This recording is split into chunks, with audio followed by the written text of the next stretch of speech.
Hey guys, it's Trig, and today I'm going to be redesigning a character by the lovely commenter that has the name UnderFell Frisk. I actually had this done a long time ago, but I forgot it existed because I'm a bad person.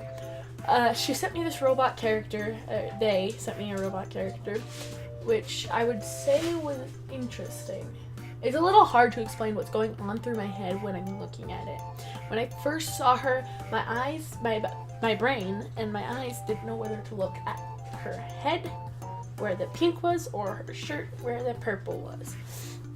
I do talk about colors a lot, but hear me out. I've been taking several art classes, so I have some explanation of why I have a negative reaction to certain colors being next to each other.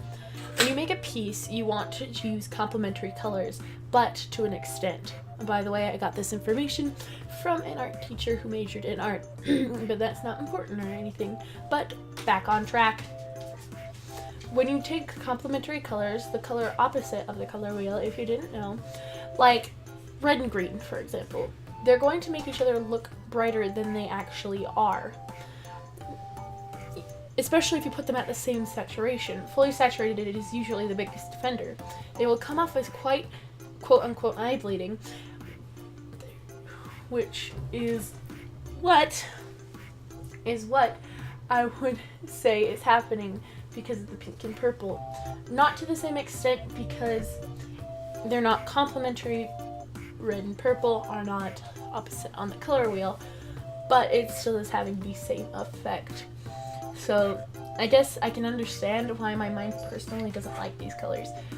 So I haven't been talking about what I've been doing, so I just get so sidetracked, even when I write a script. I can't be helped.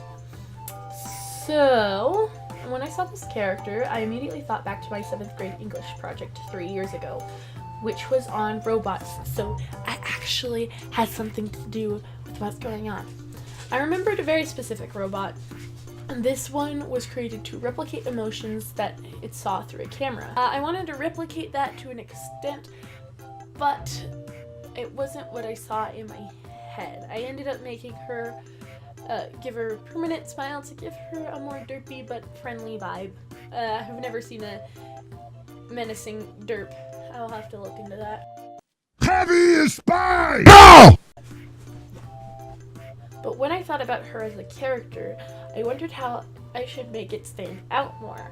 Characters usually have a simple design, or this character has such a simple design that I couldn't see her standing out in a crowd. So I gave her a purpose. That's what I do with most characters. What if she could use those robot arms for something? I thought we could use it to do some heavy lifting from far away or something. I gave her some plush gloves because I was in the old cartoony mood and to reinforce the friendly feel. Like Baymax, who can be scared of that derpy baby. I tried to give her hair, but I felt like it didn't fit her a lot, at least in this design. Robots don't have hair, silly, unless they're like Mettaton, but I don't know how he works. The colors, I stuck to a normal pastel palette that could help give her just a little bit more of a cutesy feel. So there's my redesign. Hope you like it, hun. And I'll see you guys in the next video. Ciao!